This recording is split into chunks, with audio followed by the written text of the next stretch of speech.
around the globe. And guess what? Oh boy, I see our guest. Oh, she's there. Hey, Betty. Oh, your mic is muted. Unmute your mic. All right, that's Craig Hunter. Betty, your mic is muted. Let's see. I can't. Let me see if I can unmute it I here. got it. I'm I can't sorry. unmute it. Had to Oh, find there it. you I'm are. here. Oh, Yes. hey, how are you? How are I'm you? well. Thank We you. I have a hope few other. you yes. I hope you're well. Yes, yes, yes, yes. Good Thank. evening. Oh, now too. I'm not sure whether you know Brother Craig Hunter or not. No, No, I I don't think don't. Good so. to That's meet Betty you. Murchison. Good to meet you, Well, Betty. you're gonna get to know her a lot more before this hour is over. I'm gonna tell you. I've Okay. had some fascinating conversations with our swing sister. I just Oh, absolutely, and I'm blown away. And we're gonna break it up into two parts. Now, I'm waiting for some of our panelists to come on. And in the meantime, Betty, I want you to tell us more about you. And then also, what I'm gonna do, I'm gonna take this time and I'm gonna put your credentials up as well. Okay, okay. on the screen. So tell Okay. us, who is Betty Murchison? Okay. I think if I had to sum up who I am and what under one umbrella, I would say I'm a preservationist. So I believe Hmm. in it as several legs to the stool, several hats I wear. I believe in preserving Black businesses. I have founded a group of African American female entrepreneurs called In the Company of My Sisters. And we meet regularly to network so that we can spend money with each other. We need to know who's doing what in the community and where people can find services that are needed. So we usually meet at a business, one of the owner's business, and I also offer grant writing classes to help nonprofits create sustainability. So I'm really interested in the Black business world. My whole family are entrepreneurs, so we really believe in also serving others as well as patronizing others. I'm also a preservationist of Black history. I'm an amateur genealogist and I collect oral histories. And I'm also a Rosenwald Schools scholar. I do a lot of work with helping people identify Rosenwald schools, which were schools built in the early 1920s to educate Black people across the South. They were funded by Julius Rosenwald, who was the CEO of Sears. And so I do a lot of work in that arena too. And I also believe in the preservation of families and communities. So I'm a national trainer and consultant with the Nurturing Parenting Program. And that's a group of curriculum based, trauma informed, evidence based programs to help families raise their children in a nurturing environment. I also wrote a curriculum for African American families. So I travel around the country training people to use that curriculum. And I'm also co founder of the Village of Care. The Village of Care is a local, countywide um, work that we do here in North Carolina in Wake County, which is Raleigh is the capital city. So we work out in the rural communities, teaching people how to recognize when children are in crisis. We teach classes called Youth Mental Health First Aid. And the class is geared toward teaching people and training folks on understanding and recognizing when a child is in crisis, what to say and do, and where to go for resources. We also are part of a statewide suicide prevention institute. And now, just this past week, we became part of a national suicide prevention institute concentrating on Black youth because there's been such a rise in suicide rates among our Black youth. So now they're studying this across the country. So we're part of that team. And towards that end, we also distribute gun locks, which my swing sisters at the Raleigh Graduate Chapter here have been instrumental in helping us get those out. We go to Black barbershops, we go where people are. go to safe spaces where Mhm. people can ask questions and can get the information they need to keep their families and keep their homes safe. We have a deputy sheriff who travels with us, and he Mm. demonstrates how to use the gun lock and how to lock your weapons up.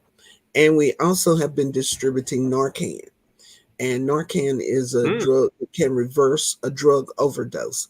So, with the fentanyl that's flooding our communities now, we want to make sure that every barbershop, beauty shop, church, anywhere people gather, that there is Narcan there in case it's needed. You can save a life. And under that umbrella of the Village of Care, we also offer expressive art classes because sometimes our children are not equipped. They don't have the words to express what they're feeling or what they're going through, but they may be able to write a song about it or a poem or draw or sing about it. And so we also offer that. So got a lot of things going on. No kidding. Where do you find the time to eat? Or I sleep. would miss As a matter of fact, Wow. there's a lot to uncover there. There's Yes. a lot to uncover, and I especially want to talk about. Wow, there's so much you do that I want to talk about grant writing. We'll start there, but also the work that you do with children. I didn't know, and the world. There are some people, powers to be, didn't know, but I didn't realize that the suicide rate among black children are on the rise. I had no idea. Can you tell us? Let's go to grant writing first. I won't get back to that. Okay, because that is so everything you do is important, but that I really want to dedicate enough time to that so we can break it all down. And I Sure. have other we have other panelists that want to join us that will be joining us shortly. So Okay. let's talk about grant writing.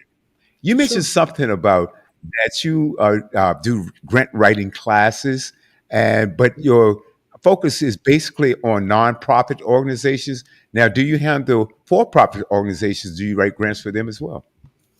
I do, and actually, up pre-COVID, it was very unlikely that a for-profit would get a grant because grants are tools that are used to help nonprofits do the work they're doing without having to worry about paying it Mhm. back or having to borrow the money. So, by the way, Right. my email is incorrect.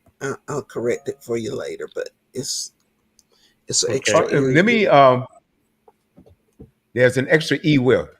There's an extra N in Murchison in the Gmail address that you have there, Okay. but There are it's two correct. N's at Gmail.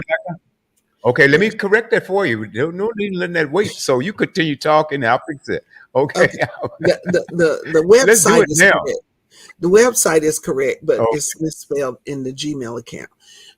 Okay, so okay. but pre-COVID, businesses could qualify for business loans, but not for grants. Grants were created for nonprofits, but since COVID, there's been a lot of money that's flooded the communities. The American Recovery Program Act was funds that President Biden sent down to each state and to large cities to help compensate for the losses we suffered during COVID. So, from those grants, because they were unplanned dollars, and most of the time the municipalities didn't have a plan for how to use them. So, grants have been given to for profit agencies like mine. My agency is a for profit. I have founded and run nonprofits, but at this stage of my life, I only want to be accountable for Bettie. So they are only I'm only doing work for my own agency, but I help other Mhm. nonprofits with getting the funding they need to create sustainability. Okay. So you do work with nonprofits and profits. Now you mentioned something else about pre-COVID.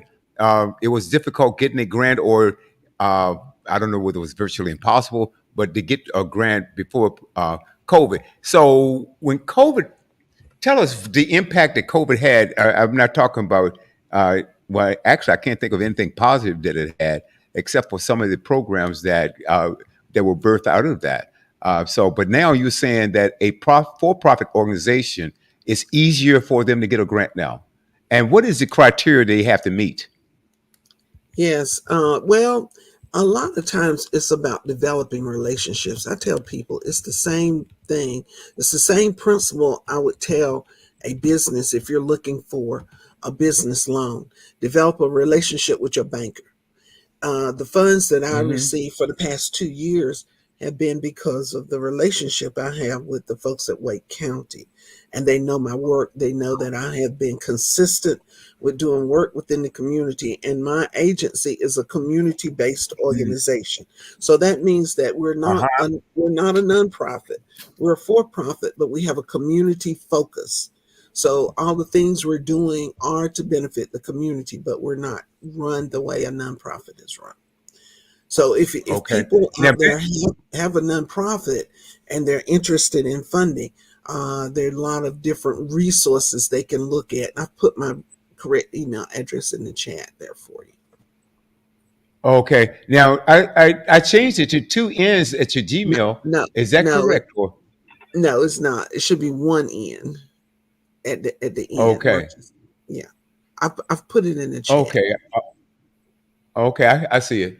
Okay, no problem at all. Hey, welcome to the set. We've got brother fellowman Robert Hicks.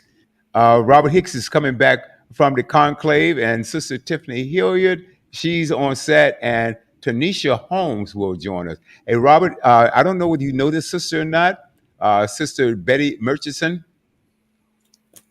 I'm not sure whether you know her or not. But I would say anyway, good evening well, to you, Sister Murchison. Thank you for being on the show, and thank you for Thank being you. on episode 24 of Roof Swing Speaks. I just wanted to wish everybody wonderful time back from Conclave in Miami.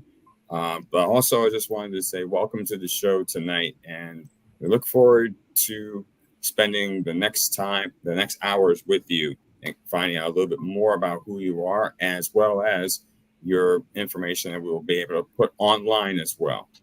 Thank you. Thank you very much. Pleased to meet you. absolutely, absolutely. And hola, Okay. Tiffany. We're in the same chapter. Hola. Hola, sis. Oh, okay. You know Tiffany. Oh, I great, great, do. great. And Tanisha should be joining us shortly as well. She wrote me today. She was on hiatus last week, but she promised that I said that she would be on this week. So we're going to do that. And so let's go around because Robert, Betty was talking about her work uh, uh, uh, with grant writing. There's Clayton Brown. There's my groove brother, my biological and groove brother, Mr. Clayton Brown. Good All evening. right. Good evening. Can you hear me? Clayton, this is Betty Murchison, and then I want to go to Robert. Pleased to meet you, brother. My pleasure, sister. How are you? Fine, thank you. We're glad to have you. Glad to be here. Praise God. Praise God. Thank you. Okay. Okay. Yes, You thank know, I you. think we Now, probably started a little. Go on, Robert. no, I was about to say I have to set up the connection here because I'm actually streaming in here from New York. So just had to set up this. Normally out of Maryland where I have the setup here, but just been going around in various different locations. So um, that's a problem. But the idea with the program itself is worldwide, that we could be anywhere at any time and any place, and the show will be on at any time just for you people out there, just to let you know. We always are moving, but we always come together, black and white and black family all together. So, Ms. Merchant, I understand that by going through some of the information, um, uh, I know I probably got on a little bit late at the point, but tell us a little bit about what is the best part about the work that you do. Well, that's pretty hard to say because I enjoy all the things I do and I wear a lot of different hats as I was sharing with everyone earlier. I think if there was a theme to the work I do, it's preservation. I believe in preserving Black businesses, and I do that, as I said, through grant writing classes to help create sustainability, entrepreneurship work that I do. I believe in preserving our Black history. So I do a lot of work as a genealogist and a historian, and um, I believe in preserving our families and our communities. And so through there, to that end, I'm a national trainer and consultant with the Nurturing Parenting Program, which is a curriculum based program. And I've written a curriculum for African American families. And then I just shared with them a lot of information about a new initiative we've launched here in Wake County, North Carolina, called the Village of Care. And CARE is actually an acronym, and it also defines our mission. Our goal, when we learned that there were so many, we were losing so many African American youth to suicide, a group of us formed a task force to look at this issue, this challenge, and find out what's going on, to get the data, and then to look at what we can do as a small group of compassionate people.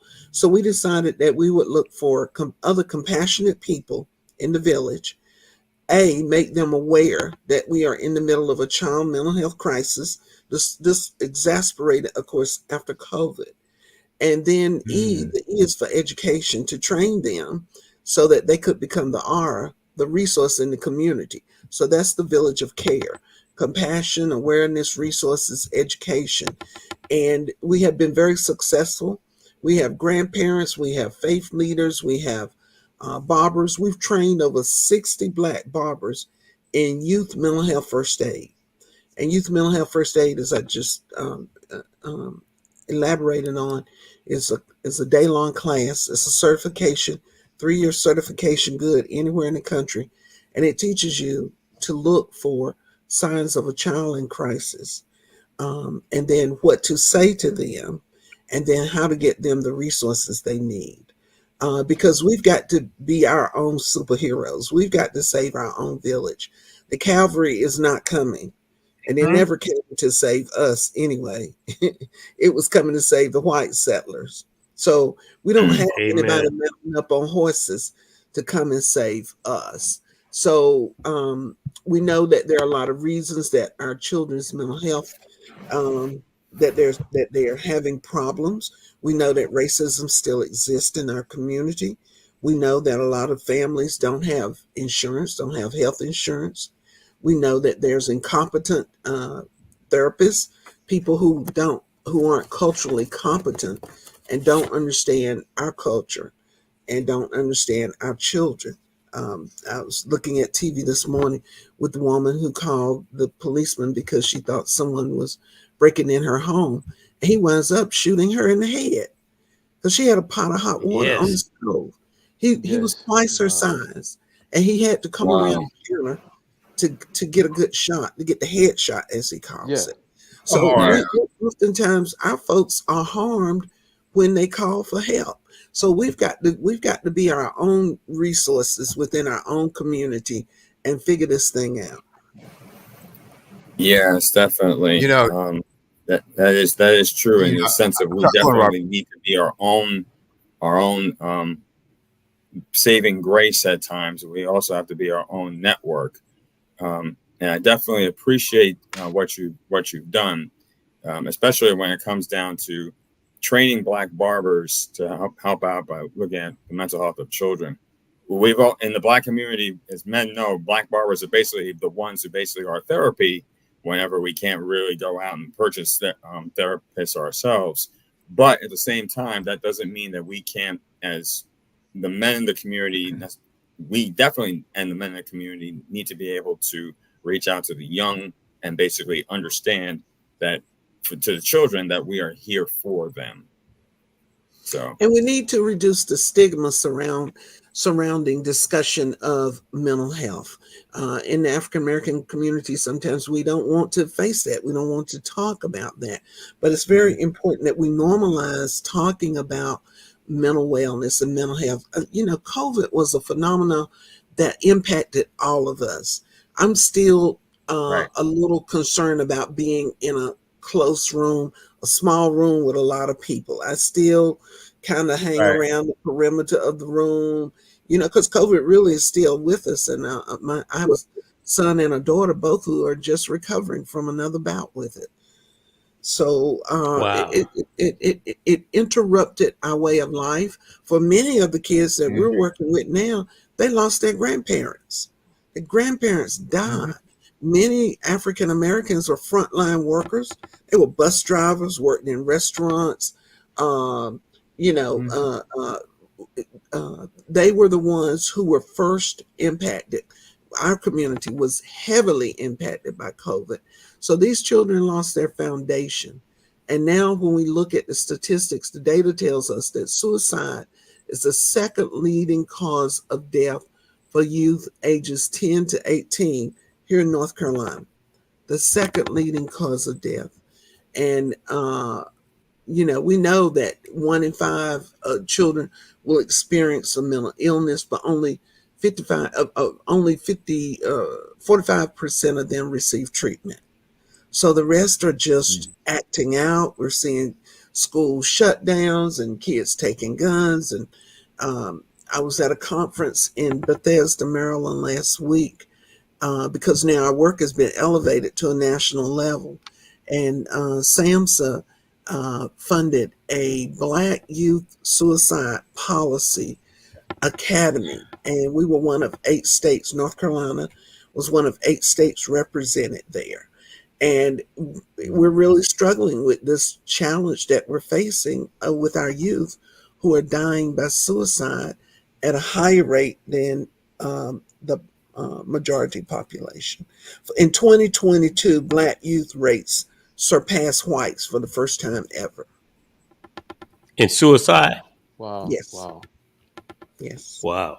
That's absolutely incredible. And I want to stay on this topic because, ladies and gentlemen, you really don't know unless you're involved with something like that. I think that the entire nation needs to rally behind this because, Betty, not only are we underserved, but the information doesn't get out there. I had no idea.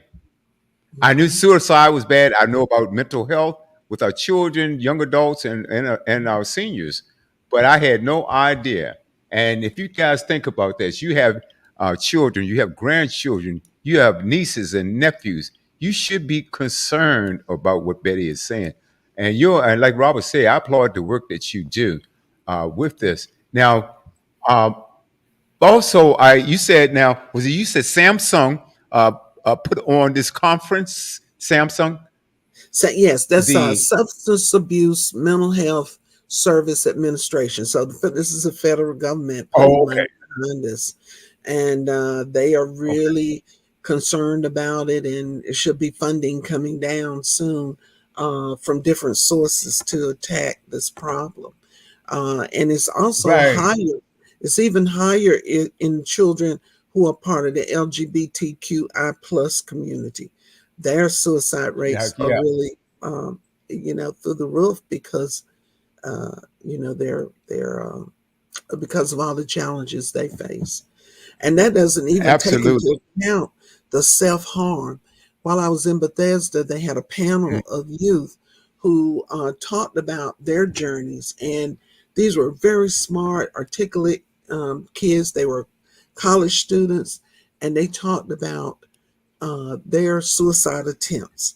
They talked about oh, being hospitalized. They talked about self harm, and that was one of the data points we kept watching, and how we knew we were in a crisis, because the number of children waiting in emergency rooms to be seen who had harmed themselves, whether it was cutting, and yes, Black children hmm are cutting, or whether it was other things they were doing to release the pain. And children were on gurneys. hmm They didn't have enough room for children. They were on gurneys in hospitals, and the hospital would attach someone to watch them, to just sit there and watch them, to make sure they didn't try to hmm hang themselves or cut themselves anymore. But these bright young hmm folks were sitting on the stage, and it just broke my heart to hear about the challenges they faced and how they were harming themselves to relieve the pain that they were suffering. So when you look at the emergency room visits and look at the hospitalizations, it is really alarming. And you can pull that data for every, wherever you guys are, whatever community you live in, that data is readily available. Right. So it's just not relegated to one particular. It's not relegated to a certain community in North Carolina or North Carolina No, itself. This no. is a nationwide issue, if I understand correctly, Yes, Betty. sir. Right. Yes, sir. It is. It is a That is nation. absolutely incredible. Right. So my thing is, and a lot of times we will go to, we'll turn on our new on our TV with the CNN, Fox, and MSNBC, or wherever you get your news from, Mhm. and this they don't cover stuff like this. Now, instead of some of the uh, idiotic things that we hearing on, especially in politics, we won't get it. Oh, by the way, Kamala Harris, 2024. Okay, I had to throw that in. We can go back and talk about that a little bit later on. But the thing about it, mainstream media should be covering things like this instead of this garbage Yeah. that they spewing. They want the next scandal. They want to talk about that, or they Hmm. want to talk about the market. They want to talk about anything but Hmm. things that have to deal with our children. And Robert and Clayton and Tiffany and Craig, we always tell when we design this program, we want to make sure that it was all inclusive, not only grooves and swings, but we want Hmm. moms, dads, Hmm. grandmas, children, and everybody to listen to this program. In Hmm. the past, we've had with the mental health issue, it's something that's been swept under the rug. And a Hmm. lot of people in our culture are saying, no, I'm not going to see a psychologist because people are going to think I'm crazy. Hmm. Well, I mean, it's just that type of thinking have kept us from seeking self help. So the thing about it, again, I am so proud of what you do. And I think that these programs, like you said, there were 8 states that joined this conference. Is that right? Yes, sir. There's 8 states. We need And 50.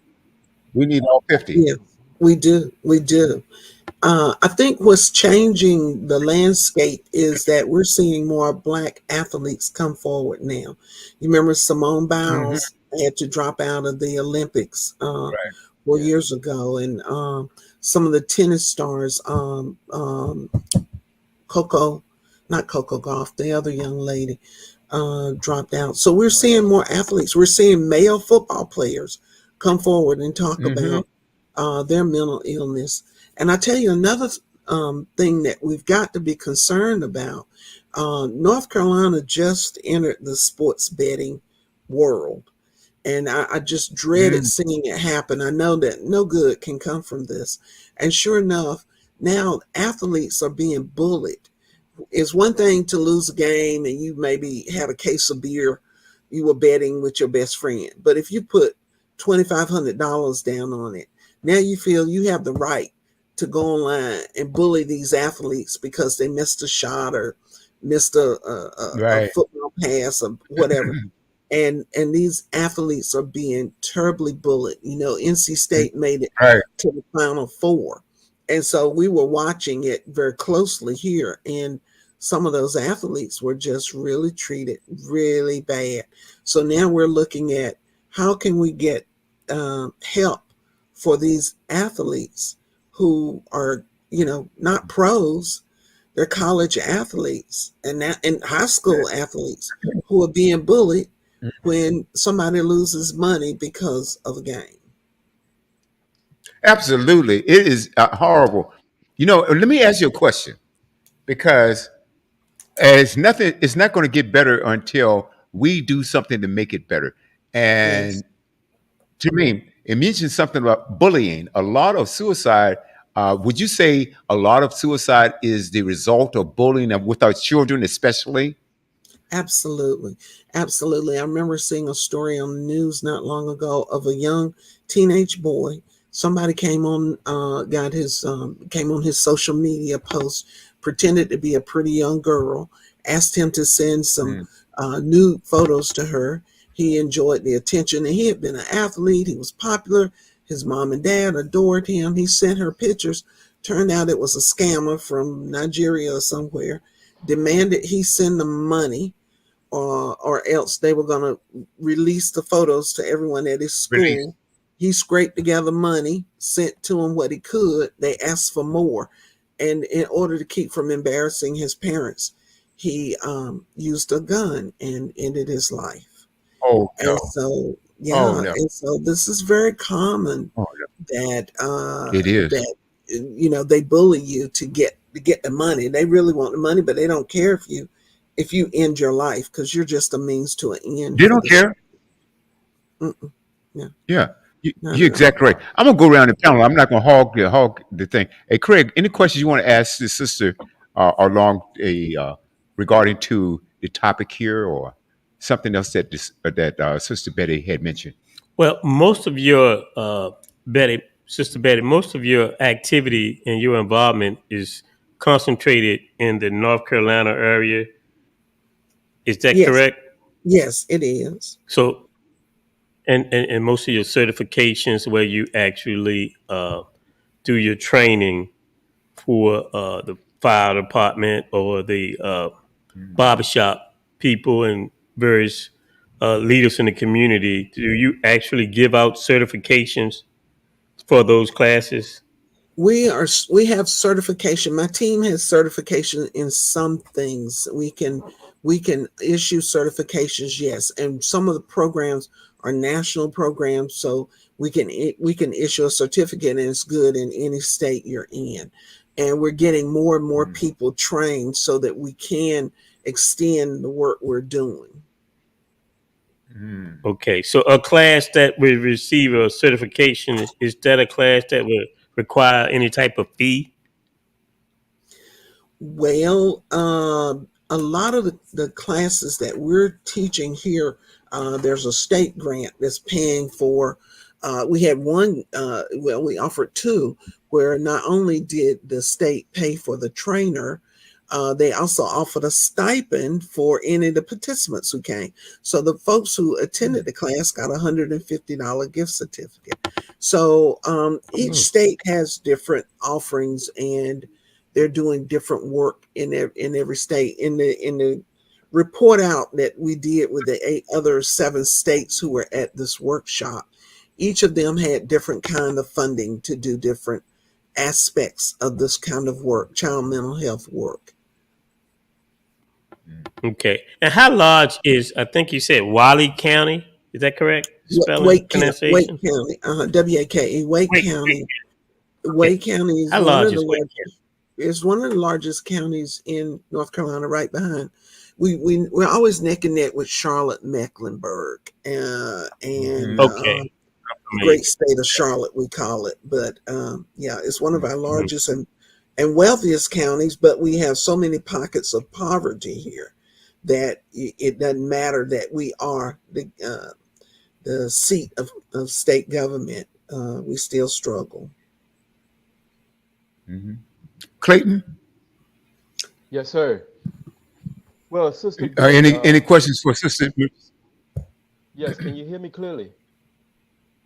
Yes. Can you hear me? Okay. Yes.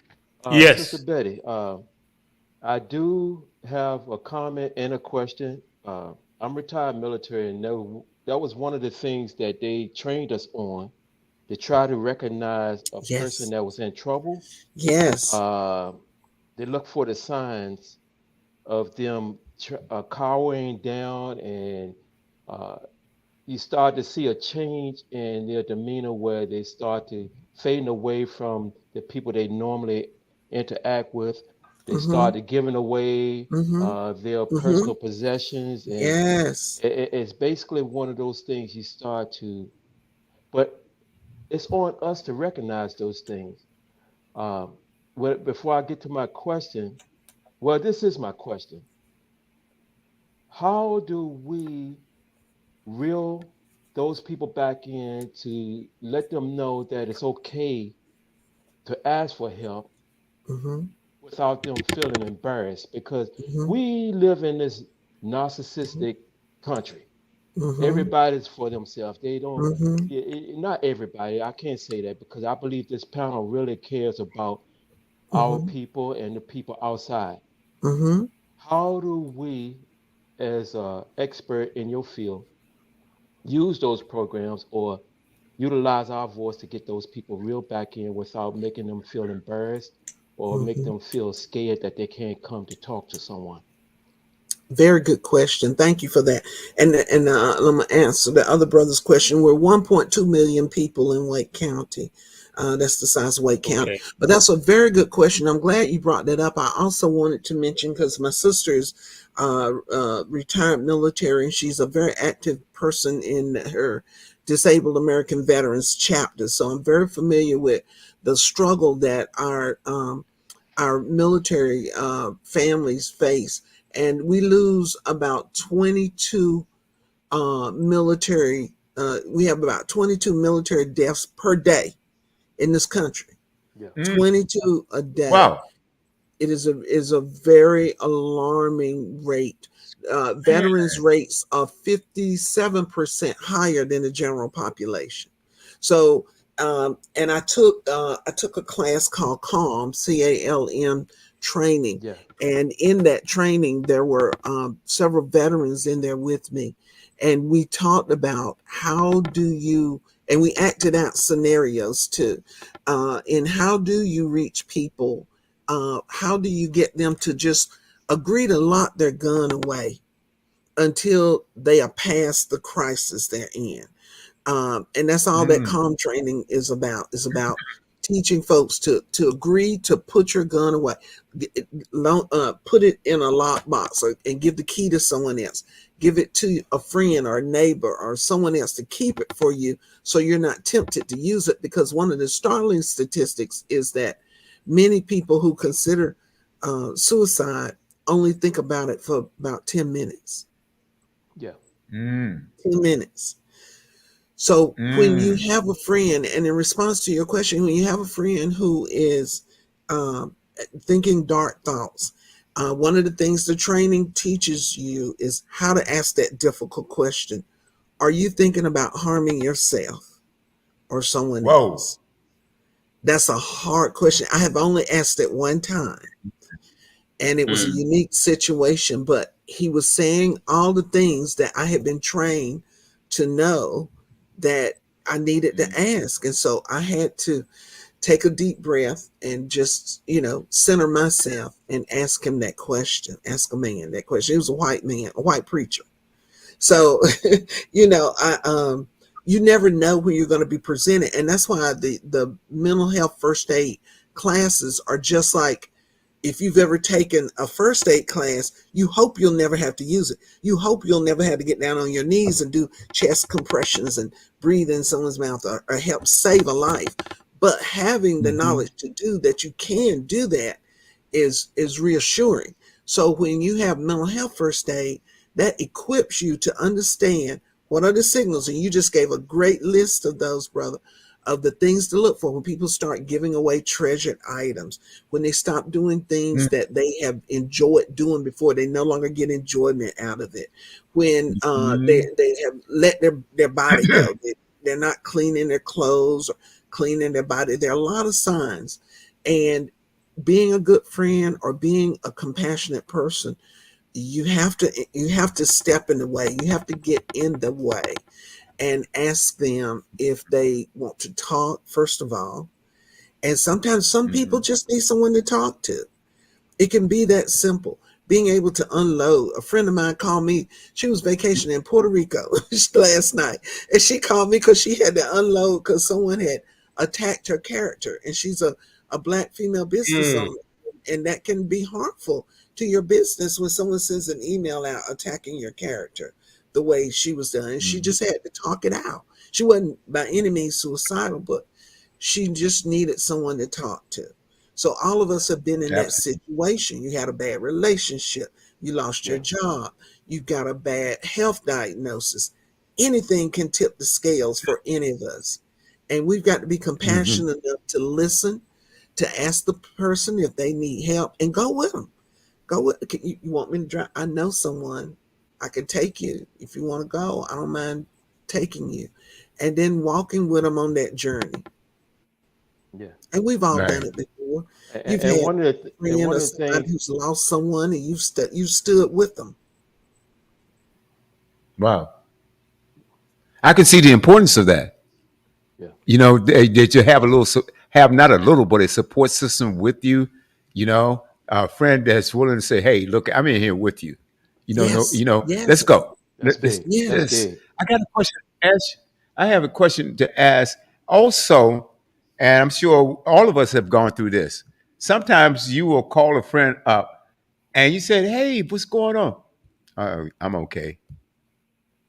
Uh, you don't sound. I've even come straight up. You don't sound okay. Tell me what's really going on, Yeah. because a lot Yes. of times people will tell you through their body language, through their voice, Yes. and a lot of Yes. different things that we kind of overlook. Oh, they'll be okay. They'll Mm-hmm. be okay. Mm-hmm. And Yes. then, if something happens, you say, wow, I should have dug a little bit deeper. I Now didn't you know. got a I guilt didn't know. complex for Hmm. yourself. Mm-hmm. It could Because Mm-hmm. call, you didn't reach out more. you could call, Yes. yeah, you could cause yourself Yes. harm.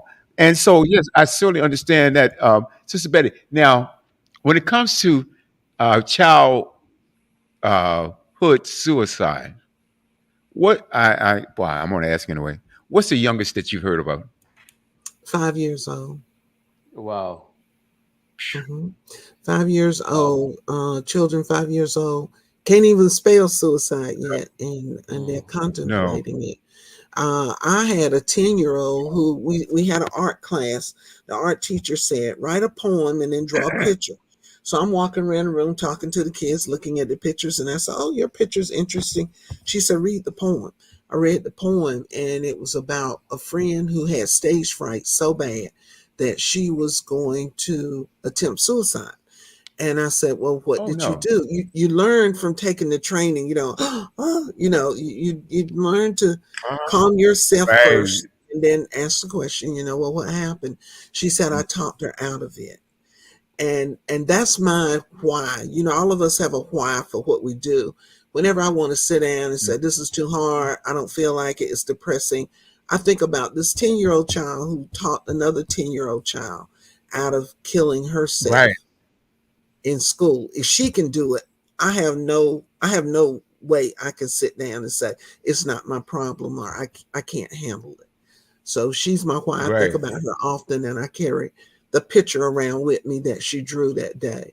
So yes, we have young children who think that that's the only way out, and we Okay. really have a lot of work to do. Well, Sister Betty, Okay. I excuse me for chiming in, but before I lose my train of thought, is there any attempt to try to get more mental health counselors in these schools? Because every school should be a must-have Yes, to it is. But they're short on funding.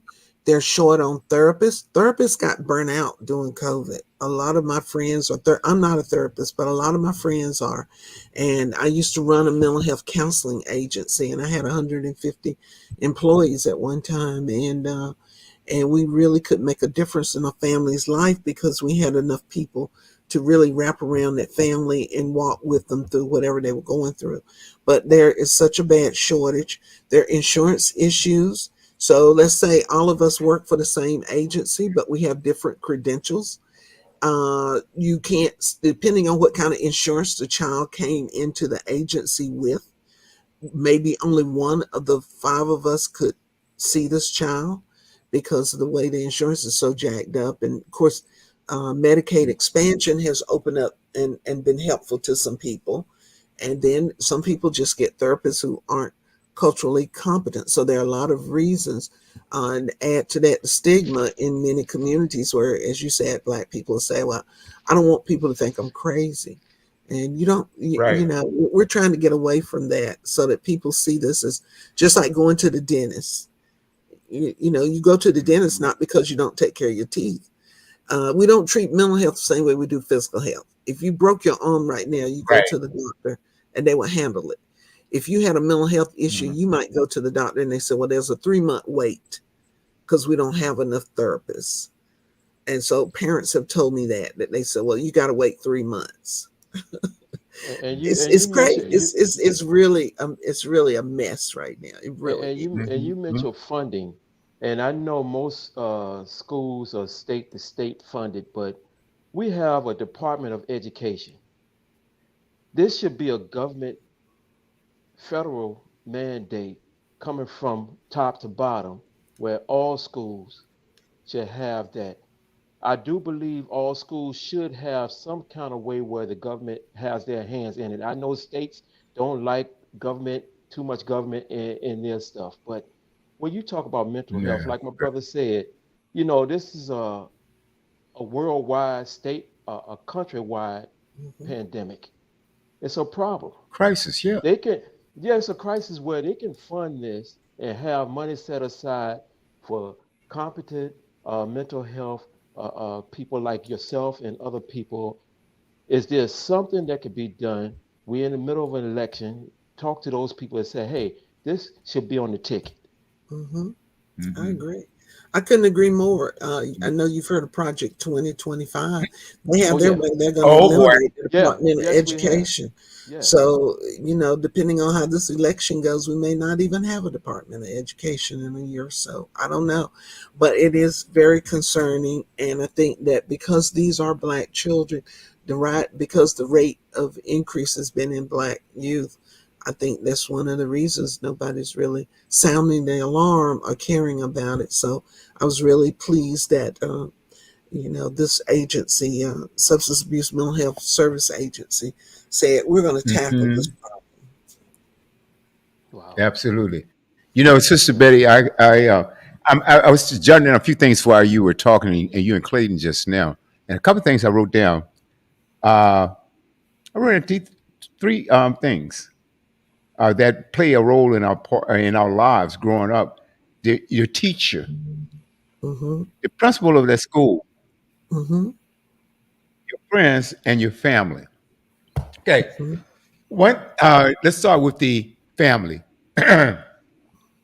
I think that we need to really start paying attention to our children instead of thinking, say, oh, he or she's in a bad mood or he or she doesn't feel like talking, whatever. I Mm-hmm. think we need to pay attention. What is going on, William? What's going on, Craig? What's going on, Clayton? What's happening? Nothing? Mm-hmm. Oh, no, no.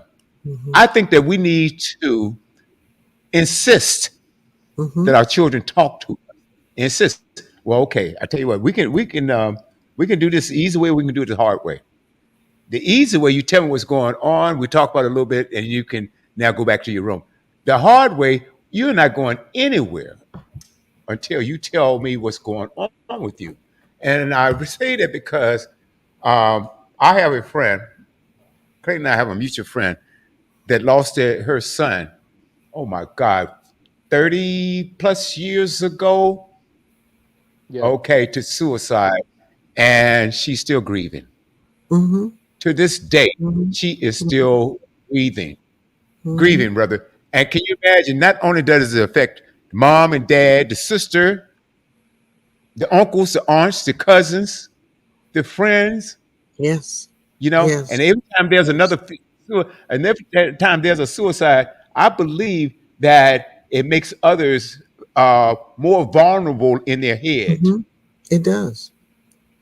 It does. You have Oh the wow. copycats, and that's one of the reasons schools bring in crisis counselors to talk to the other students because kids will copycat. Well, look at all the attention he got, and if I do that, I'll get the attention too. And they don't understand that Mm. they're creating a permanent solution to a temporary problem. Yeah. And so, they're too young to understand if this, then that. We had a Right. 8-year old who hung himself at school here a God. couple of years ago. At 8 years Oh no. old, he figured out a way to hang himself in the bathroom. And so, we were very concerned with the rest of the children in that school and in his community. So there's a ripple effect. There's an impact the teachers. Everyone who comes in contact with their child wonder, did I miss a sign? Did I miss a signal? So, yeah. I know Yeah. sometimes One last thing. it's Go ahead, interesting Robert. that, yeah, but it's interesting where, and also have to look at the various different communities and where a lot of these counselors are. Um, there are some schools where pretty much you'll have 50 counselors on site, right, for one specific incident. Whereas in other schools, it's almost like when a person passes away or does commit suicide, it's like, oh, it's another day. And it isn't. The fact that Mhm. We need to be able to talk this stuff through and talk this stuff out because one life is gone. Who knows what that life could have been? So and also how close that person was. You always hear about 6 degrees of separation, where there's sometimes a person who's who's no longer there can have so much of a wide effect that it affects so many people, family, community, your loved ones. It doesn't matter how far it is. The idea is we have to be able to address the person, to be able to maybe even if it's such as just a quick phone call, a Mm-hmm. wellness call every Yes. so often. There's to say, Mhm. hey, I was thinking about you, haven't heard from you in a while. Um, Yes. we and I just wanted to just say, hey, we're here for you if you need any help. Yeah. That can go a long way. Do you Absolutely. remember? Yes. I'm sorry. Do you remember a few years ago, Miss America, the beautiful young lady? She was also a TV correspondent. She jumped out Yes. of the window of the hotel, and her Oh mother boy. was devastated. The people who worked with her, every time Nate Burleson he worked directly with her, and every time he mentions her, even now, he chokes up. And so, she had it all: fame, fortune, looks, Mhm. the title and everything. And but she was battling a mental illness. And then if you look at the contestants this year who won Miss America, the junior miss, there were three beauty queens who all relinquished their titles, relinquished their crowns for their own mental wellness. They said that it was Uh-huh. just stress was too much. You know what I'm talking about? The stress was too much, and they relinquished their titles. It was like the top three beauty contestants in the country. I think two of them might have been African American, but they said the pressure was too much, and it was impacting their mental health. So just like Simone Biles, they're saying, stand down, take care of yourself first, and the Yes. rest, everything else will have to fall in line. So I'm really, really proud Right. of that people are showing us, celebrities are showing us how we should be thinking of mental health and how we should be taking care of each other. Hmm. Speaking of Simone Biles, brother, I had one of my groove brothers, uh, when she stepped back and he criticized her. Oh man, she just wimped out. I said, do you realize what you're saying? Do you realize what that issue is? Have you had that issue? What was it Yeah. called? Twits or something, Twisties. whatever it is. Yeah, the It's twisties. twisties. And imagine the routines that she does. They are extremely dangerous. Yes, they are. And if you're up in the air and you don't know how you're going to land or where you're going to land, come on. And Mm-hmm. so this brother and I, we had it out. I said, "How dare you? Mm-hmm. Look at all she's accomplished Mm-hmm. up to there, and Mm-hmm. now you're going to criticize her because she has a condition." Mm-hmm. I couldn't continue the conversation much longer, but I had to get to my word in because it made no sense. And see, this is what happens to a lot of people if they're going Yeah. under something or going through something. You got people that criticize them instead of finding out what the issue is. We don't know what's Exactly. going on in somebody else's mind. Exactly. You know, Exactly. a couple more. We just got a few more minutes. I got a couple of questions to ask you, and then we're gonna True. go around the board. I didn't True. realize we would go this fast, Sister Betty. Thank you so much, and you've got to come back. Yes. You got more Absolutely. information than you. Thank you so much. Um, the teachers and the principals in school. Mm-hmm. Mm-hmm. Often, children that are being bullied say, "I told my teacher, he or she didn't do anything about it. Mm-hmm. I Mm-hmm. went to the principal, Mm-hmm. he or she didn't do anything about it." Mm-hmm. And to me, they lie. I mean, right at their feet. That teacher, once you get a report like that, okay, let's go to the principal's office. Who's bullying you? Let's go. And a lot of people don't want to talk because they think they're going to get beat up. No, promise you, you will not. Nothing's going to happen to you. Okay. And then that teacher needs to take it to the principal. or address that class. We will not have this. This is not right. What if this happened to one of your family members? Go to that principal. That principal needs, you know how we used to have assembly? And that principal get up there and they need to be stern about this. And they need to address this issue. I don't know how much of that, if little or any, is going on in our school, Sister Betty. You have any information on that in that regards? I know that the school system is overwhelmed, and I'm not taking up for them because I certainly agree with you in that this is the system we have. We have to work with it, but nothing's like it was when we were in school. I know that for certain, Oh no. and I think they spend a lot of time with discipline, and children come to school very undisciplined, and they spend most of their Mm, time doing that instead of anything academic. So I think mm, it starts in the home, actually, and I think that parents need to increase their expectation of their children.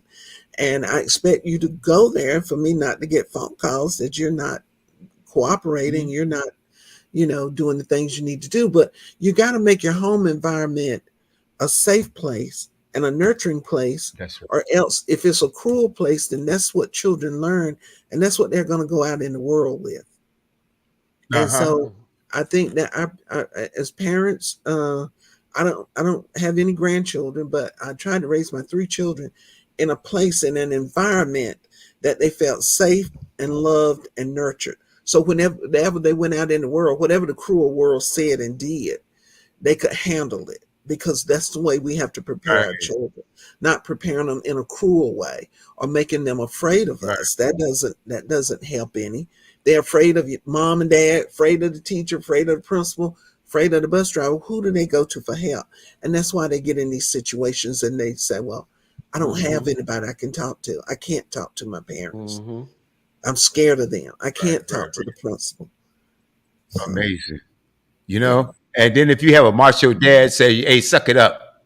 You know, you got a macho dad. Get out there and do the, whatever we need to talk. Craig, we've got a few more minutes. What would you like to say, my brother? Well, I just wanted to actually just thank you, Sister Betty. You have a lot of information. You wear a lot of hats, and you do a fantastic job in Thank you. Wake County. I wish we had you in the Richmond, Virginia area that you could help with some of our programs that both of the graduate chapters in this area have. We're doing a lot of work on college campuses, Mhm. and you spoke mainly of the youth, far as younger uh, school kids. But do you do anything in the college arena or high school areas? Because a Yes. lot of the you'd be surprised at how many kids know where their parents have their weapons in the Hmm. home. Hmm. Even the younger elementary school kids uh, know where their parents keep their Yes. weapons to, protect the home with them. Yes. And we just need to get that information out there to the parents that to keep the guns safe. I know you were talking about the gun locks earlier that you guys were Yes. passing out. Um, I just think that's a valid point that needs to be stressed on in our community because gun violence is coming Amen. to It's out of control. mainstream. It's out of control. Amen. Okay, Clayton. Yeah. Clayton, we Yes, got sir. about 30 seconds. We got about Okay, 30 seconds. Anything you I want can't to say speak with that us? Yes. fast, but I can't speak that fast. But Sister Betty, I thank you for Take a minute. all that you brought to the table. We appreciate all the knowledge. One of the questions I have: what is it that we can do? Everybody that's in earshot of what we're talking about now, what can we do to help out with this cause? Because it is something that we need to be concerned about Yes. to Yes. find a safe balance to be able to, because we backing off of our children. Hmm. We have let our children scare us from talking to them, like my brother Will was saying, but we Hmm. don't want to scare them where they can't come to us. Yeah. And they're trying to find their purpose. And when they don't reach that, they feel like they're nobody. Hmm. So they take the other way out. Yes. What can we do? Well, How can we help on our end? the gun lot program is a national program, and you can Mm-hmm. talk to your local law enforcement, whether sheriff or police department, and ask them, will they give you gun lots to distribute? 60% of the suicides in North Mm. Carolina in 2020 involved a firearm. So if you think Uh-huh. about being able to lower that, being able to keep our kids safe, with just something Hmm. as simple as a lock on your gun, that will help to reduce. That campaign is something that the Raleigh Graduate Chapter has adopted, and one of my swing sisters, I won't call her name, she told me she had 4 guns in her home, and she had not Uh, previously thought about it because she's lived alone for so long, but now she's got a small grandchild who might pop over. oh, Kids love to find things you Mm. right. think Yeah. you're getting. Mm-hmm. Yeah. Yeah. Absolutely. Absolutely. Robert? Thank you very much, Sister Betty, for being on the show tonight. And everybody, make sure you follow Sister Betty on Instagram. It's Betty underscore Murchison. And follow her website, bettymurchison.com. And also realize that our health is important from all aspects, Yes. physical, spiritual, Yes. mental. And Hmm. always take the time to talk with somebody, even someone who's smiling. You Mhm. never know what they are feeling inside. Mhm. Wow. And make sure that you just say, I'm here for you, I love you, I care for you. Remember the Stevie Wonder song, These Three Words? That's Yes. just Yes. pretty much what people Yes. just want to hear. I love you. And I Absolutely. love you, sister. Thank you. Absolutely. I love you, brothers, too. Words matter. Love you back. Yes. Love you And back. words matter, folks. Yes. The words Same here. matter. It makes a big difference. It make a big difference. Because I'm sure all of us sometime we spoke to someone and put a smile on their face, right? Mhm. Just by speaking Mhm. to them. Hey, good morning, good afternoon, whatever it is, right? Sister Betty, I can't believe that we're out of time again. So we got to So, get you back. I'm not sure when because I know your schedule is full. I know it is full. You do a lot. Uh, Final thoughts, maybe something that we didn't cover, and I'll give you a couple of extra minutes to cover some things that we didn't cover that you wanted the audience to know. yeah, check on your strong friends. It's not always the ones you think who are in crisis. Check on the ones who are strong. They need someone that they can count on, they can talk to as well. Take care of each other. If you've got a brother that lost a wife, check on him, call him up, take him out to lunch or visit, when you're in the same town that they're in, or that's lost a child or lost a parent. We hold a lot of grief in our bodies, so take care of each other and take care of yourself. Take the time to nurture yourself, to do the things you enjoy doing, and to get relieve some of that pressure off. We're under a lot of pressure. This being an election year, it's only going to ramp up and get worse. So find things you love to You're right. do it. Find joy and excitement. Have some form of faith that you believe in, and just know that we've got to be there for each other. And I want to be here for all of you. Thank you. And you are Thank you. you're outstanding, my sister. Betty Murchison at gmail.com, BettyMurchison.com, and OHWCI.com. Betty, it's been a delight, my dear. And I'll, Thank I'll you. call you soon and we'll get you back on the Okay. program shortly. All right. So thank you All so right. much, Brother Craig, Clayton, Robert. Yes. Excellent as usual. Sister Betty, I can't thank you enough, my dear. You're very Please come welcome. Good back. night. Good night. Good All right. night. Thank you. Thank you.